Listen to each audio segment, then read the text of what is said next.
உங்கள் favourite TV ஷோக்களை இனி miss பண்ண தேவையில்லை. ZEE5 இல் முற்றிலும் இலவசமாக காணுங்கள், இங்கேயும் எப்பொழுதும். போலீஸ் வற்புறுத்தல் பேர்ல சொல்றீங்களா இல்ல நீங்களே சுயமா இந்த முடிவை எடுத்திருக்கீங்களா? இத பாருங்கம்மா, எதுவா இருந்தாலும் வாயை திறந்து பேசுங்க.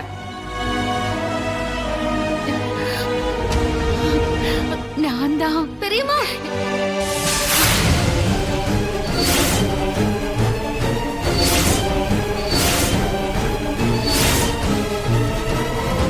யார் இவங்க? என்ன பண்றாங்க இங்க? உள்ள எப்படி வந்தாங்க இவங்க? Madam, sorry madam. மாயா, இங்க என்ன பண்றீங்க? நீங்களாம் இங்க வரக்கூடாது, கிளம்புங்க. இல்ல சார், நான் ஜட்ஜ் கிட்ட பேசணும். சொல்றத கேளுங்க மாயா. இப்படி பெர்மிஷன் இல்லாம ஜட்ஜ் வீட்டுக்கெல்லாம் வரக்கூடாது. சார், இல்ல சார், அவங்க கிட்ட பேசாம நாங்க இங்க இருந்து போக மாட்டோம். இல்ல, யார் நீங்க? அம்மா, தப்பா நினைச்சுக்காதீங்கம்மா. என் பொண்ணுதான். அவரு என் வீட்டு மாப்பிள்ளை, என் இன்னொரு பொண்ணோட புருஷன். மேடம், ஒரு 5 நிமிஷம் நான் என் பெரியம்மா கிட்ட பேசணும். பேசிக்கலாமா ப்ளீஸ்? வேண்டாம் மாயா, போதும். இதுக்கு மேல என் மனசை மாத்த நீ முயற்சி பண்ண வேண்டாம். பெரியம்மா ப்ளீஸ், தயவு செஞ்சு என் கூட ஒரு 5 நிமிஷம் வாங்க. உங்ககிட்ட ஒரு முக்கியமான விஷயம் பேசணும். வக்கீல் சார், நீங்களும் வாங்க. மேம், நீங்க ரிமாண்ட் பண்றதுக்கு முன்னாடி ஒரு 5 மினிட்ஸ் ப்ளீஸ். அவங்க டாக்டர் தான். பேசிட்டு வாங்க. தேங்க்யூ. தேங்க்யூ. வாங்க வாங்க. போயிட்டு வாங்க.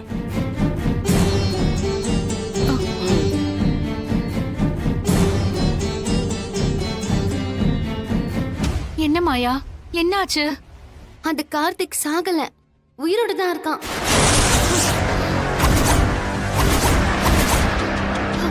என்ன மாயா சொல்ற? இது பாரு, எனக்காக நீ இப்படி போய் சொல்லாத.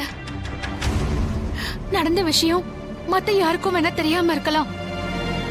உனக்கு நல்லா தெரியும்ல, நான் தானே அவனை. ஐயோ பெரியம்மா, உங்க மேல சத்தியமா சொல்றேன், அவனை உயிரோட கோவில்ல நான் பார்த்தேன். என்ன பார்த்ததும் அவன் பைக்ல தப்பிச்சு போயிட்டான்.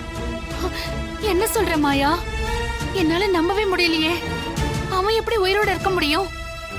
அவனை புதைச்ச இடத்துல இருந்து அவனோட பணத்தை எடுத்தாங்களே. அது எல்லாமே பொய் தான் அத்தை. அது கார்த்திகே இல்ல, புவனேஸ்வரி தான் இதுக்கெல்லாம் திட்டம் போட்டிருக்கா.